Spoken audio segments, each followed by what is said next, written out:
స్వామివారికి సమర్పించిన వస్త్రాల వేలం అంటూ ఏముండదు. ఆ, వీటిని ప్రత్యేకంగా ప్రెసిడెంట్ కి ఉమ్, ప్రధానమంత్రి గారు చేసినప్పుడు, తర్వాత రాష్ట్ర ముఖ్యమంత్రి వారు, చీఫ్ జస్టిస్, గవర్నరు ఈ ప్రోటోకాల్ పద్ధతిలో కొంతమందికి ప్రత్యేకంగా వాళ్ళు వచ్చినప్పుడు ఆ శేష వస్త్రాన్ని వాళ్ళకి బహుకరించడం జరుగుతుంది. ఓహోహో. అట్లాగే మఠాధిపతులు కొంతమంది ఉన్నారు. పురాతనమైన మఠాలన్నిటికీ వారికి కూడా ఆ మఠాధిపతులకి తిరుమల దర్శనానికి వచ్చినప్పుడు సంవత్సరానికి ఒక్కసారి వారికి దర్శనము, తిరుమల ఆలయ మర్యాదలు ఉంటాయి. ఉమ్. ఆ సమయంలో మాత్రమే వారికి విశేష వస్త్రాన్ని సమర్పించడం జరుగుతుంది. ఇప్పుడు ఆగమ శాస్త్రానికి వైజ్ఞానిక శాస్త్రానికి ఉన్న డిఫరెన్స్ అంటే అంటే బ్లాక్ అండ్ వైట్ లా ఉంటుందంటారా? అంత తేడా అంటే ఉంటుందంటే అట్లనే ఏం లేదు. ఒక్కొక్క ఆగమం ఒక్కొక్క ప్రక్రియలు చెప్పబడి ఉంది. ఈ వైగాన సాగం ఏర్పడింది సాక్షాత్తు శ్రీ మహావిష్ణువే ఈ ఆగమాన్ని ఏర్పరిచినట్టు మనకి పురాణాల ద్వారా తెలుస్తుంది. స్వామివారు వైకుంఠంలో ఉన్నప్పుడు దేవతలు, ఋషులందరూ వెళ్ళి కలియుగంలో ఈ ధర్మం 3 పాదాల్లో ఉంటుంది, మిగతా యుగాల్లో అంతా తమ అవతారంతో భక్తులకు రక్షించారు, ఈ కలియుగంలో భక్తుల రక్షణార్థమే మీరు ఒక మంచి అవతారాన్ని ఏర్పరచుకోవాల్సిందిగా వాళ్ళందరూ కోరినప్పుడు ఈ ఋషులందరూ వచ్చి, దేవతలందరూ వచ్చి, బ్రహ్మదేవుడితో సహా అందరూ వచ్చి స్వామివారిని ప్రార్థిస్తారు. అప్పుడు నేను భూలోకంలో అర్చావతార శాలిగ్రామ శిలాస్వరూపంగా ఆవిర్భవిస్తాను, దానికి తగిన పూజా విధానాలు మీరు ఏర్పాటు చేయవలసిందిగా వాళ్ళందరినీ ఆదేశిస్తారు. వారందరూ కొంచెంసేపు తర్కించుకొని స్వామివారికి మీకు పూజా విధానాలు, కైంకర్యాలు మీ యొక్క లోటుపాట్లు లేకుండా ఏర్పరిచే విధానం మా వల్ల కాదు, కాబట్టి మీరే దీనికి ఒక తరుణోపాయాన్ని సూచించవలసిందిగా స్వామివారిని కోరుకుంటారు. అప్పుడు స్వామివారి ఆత్మస్వరూపం నుంచి శ్రీ వికనస మహర్షి అనే ఒక మహర్షిని శంకు చక్రాలు, చతుర్భుజాలతోటి ఒక మహర్షిని ఆవిర్భవింపచేస్తారు. ఆ స్వామి వారి స్వరూపంలో నుంచి ఆవిర్భవించిన ఆ స్వరూపమే వికనస మహర్షి. ఆ వికనస మహర్షి వారు భృగు, అత్రి, కశ్యప, మరీచి మహర్షులను పెట్టుకొని శ్రీ వైకానస భగవత్ శాస్త్రాన్ని అంతా కూడా రచించడం జరిగింది. ఈ వైకానస భగవత్ శాస్త్రం ప్రకారమే స్వామివారికి అనునిత్యం ఆరాధనలు, ఉత్సవాలు అన్ని కూడా నిర్వహించబడుతూ ఉంటాయి.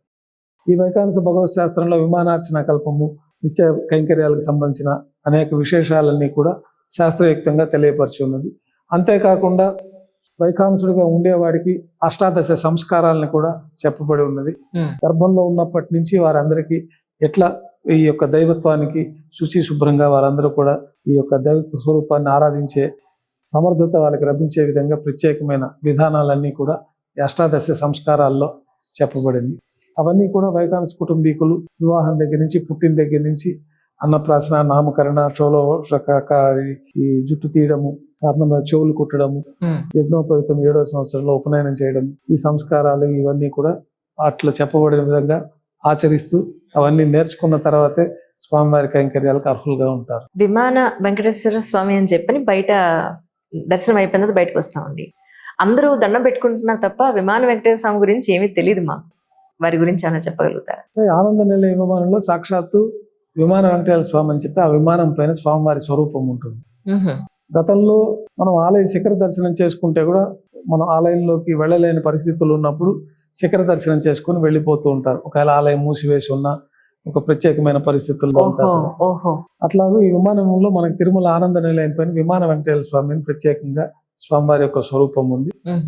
మనం ఆలయం మూలమూర్తిని దర్శించుకున్న తర్వాత కూడా ప్రదక్షిణ చేసుకుంటూ వచ్చినప్పుడు దక్షిణ భాగంలో విమాన వెంకటేశ్వర స్వామిని దర్శనం చేసుకోవడం జరుగుతుంది. ఒక్కొక్కసారి భక్తులు బయట నుంచి విమానం శిఖర దర్శనం చేసుకుంటే కూడా స్వామివారి దర్శనం చేసుకున్న ఫలితం కలుగుతుందని మనకి శాస్త్రాల్లో చెప్పబడి ఉంది. ఆ విమాన వెంకటేశ్వర స్వామి కూడా మనకి గర్భాలయంలో మనం ఆరాధన చేసేటప్పుడు లోపల నుంచే విమాన వెంకటేశ్వర స్వామి వారికి కూడా ఆరాధన చేయడం జరుగుతుంది. దర్శనం చేసుకుని బయటకు వచ్చేసిన తర్వాత ఎవరో ఒక ఆయన చెప్తూ ఉన్నారు, టెంపుల్ పైన అవ్వమ్మ 2 కళ్ళలా మీకు కనిపిస్తున్నాయి కదా, స్వామివారు అక్కడి నుంచి ఊపిరి తీసుకుంటారు అని చెప్పాను. అది ఎంతవరకు నిజం? అవునా? మనకి ఈ టెంపుల్ నిర్మాణంలో కొంచెం ఆ పొగ అవన్నీ పోవడానికి సన్నగా కొన్ని ఏర్పాట్లు ఉంటాయి, కానీ స్వామివారు అట్లా మనకి ఊపిరి తీసుకొని అక్కడ నుంచి బయట నుంచి గాలి పీల్చుకోవడం అనేది ఏదో కొంతమంది అదే అంటారు, అందుకే మిమ్మల్ని అడిగితే చెప్తూ ఉంటారు. కరెక్ట్. అలాగే ఇప్పుడు మూల విరాట్ దగ్గరికి పెడుతున్నప్పుడు అటు ఇటు కూడా 2 విగ్రహాలు మనకు కనిపిస్తాయి, ద్వారపాలకులు. వైకుంఠంలో మనకి మధుకైటపులని ద్వారపాలకులు ఉంటారు. అట్లాగే స్వామివారికి జై విజయులని ఇక్కడ జై విజయులు అన్నారు.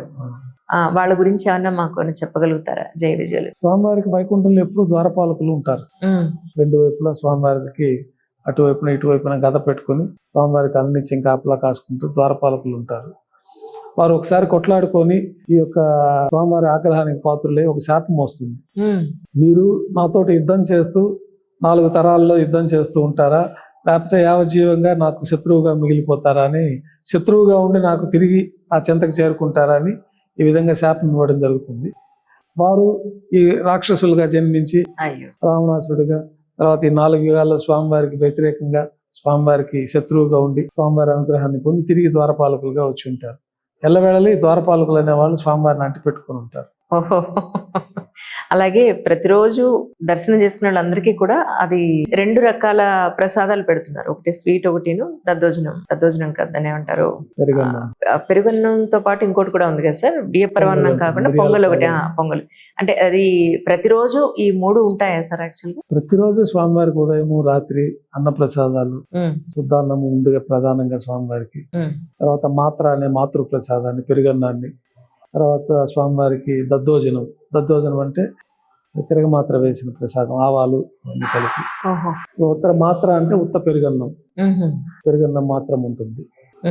ఆ ప్రసాదం మొదట ఒకలమాత అమ్మవారు స్వామివారు భూలోకానికి వచ్చినప్పుడు ఆ పెరుగన్నాన్ని తినిపించారు కాబట్టి మాతృ ప్రసాదం అనేది క్రమంగా మాత్ర ప్రసాదంగా మారిపోయింది. ఈ మాతృ ప్రసాదంలో శుద్ధాన్నంలో పెరుగు వేసి కలిపి మాతృ ప్రసాదంగా సమర్పించడం జరుగుతుంది. తర్వాత దద్దోజనము, మిరియాల పొంగలి, మిరియాలు, జీలకర్ర, నెయ్యి, అన్నంలో పెసరపప్పు వేసి పొంగలి, కదంబం, పులుసన్నం లాంటి, సాంబార్ అన్నం లాంటి కదంబం, దాంట్లో గుమ్మడికాయలు, కొన్ని ప్రత్యేకమైన పదార్థాలు మాత్రమే వాడడం జరుగుతుంది, కూరగాయలు. తర్వాత మిరియాల పొంగలి, పులిహోర, తింత్రిని రసాన్నం అంటారు, పులిహోర. మంగళవారం నాడు ప్రత్యేకంగా స్వామివారికి, శుక్రవారం నాడు ఈ విశేష పర్వదినాలలో ప్రత్యేకమైన ప్రసాదాలు కూడా నైవేద్యం పెట్టడం జరుగుతుంది. ఈ చక్కెర పొంగలి ఇవన్నీ కూడా నిత్య నైవేద్యాల్లో వస్తాయి. చక్కెర పొంగలి, కేసరి బాతు, తర్వాత బెల్లం పొంగలి, ఈ ప్రసాదాలు. సాయంకాలం అయితే దోశ, తర్వాత దోశతో పాటు అన్న ప్రసాదాలన్నీ కూడా నైవేద్యంగా ఉంటుంది. లడ్డు కూడా ప్రతినిత్యం ఉదయం రాత్రి నైవేద్యంగా సమర్పించడం జరుగుతుంది. ప్రత్యేకమైన వార సేవల్లో గురువారం నాడు స్వామివారికి పాయసాన్ని ప్రత్యేకంగా నైవేద్యంగా సమర్పించడం, జిలేబీ, పెద్ద జిలేబీని, మురుకుని నైవేద్యంగా సమర్పించడం జరుగుతుంది. శుక్రవారం నాడు వడపప్పు, పానకము, తర్వాత పాయసము, ప్రత్యేకంగా పోళి, బొబ్బట్టు కూడా నైవేద్యంగా సమర్పించడం జరుగుతుంది. ఇంకా మరొక మంగళవారం నాడు ప్రతిరోజు మాధ్యాహ్నిక ఆరాధనలో సీరా ప్రసాదం అని చెప్పి రవ్వ కేసరి ప్రసాదాన్ని కూడా స్వామివారికి నైవేద్యంగా సమర్పించడం జరుగుతుంది. ఇవన్నీ ప్రసాదాలు స్వామివారికి నైవేద్యంగా సమర్పించిన తర్వాత ఉచిత ప్రసాద వితరణ ప్రాంతానికి వస్తుంది. అక్కడ ఒక్కొక్క గంగాళంలో వారి భక్తుల అదృష్టం కొద్ది ఒకరికి పెరుగన్నం లభిస్తుంది, ఒకరికి పొంగల్ లభిస్తుంది, కొంతమందికి సీరా లభిస్తుంది, కొంతమందికి కదంబం లభిస్తుంది. ఉండేదంతా కూడా భక్తులకు వితరణ చేయడం జరుగుతుంది.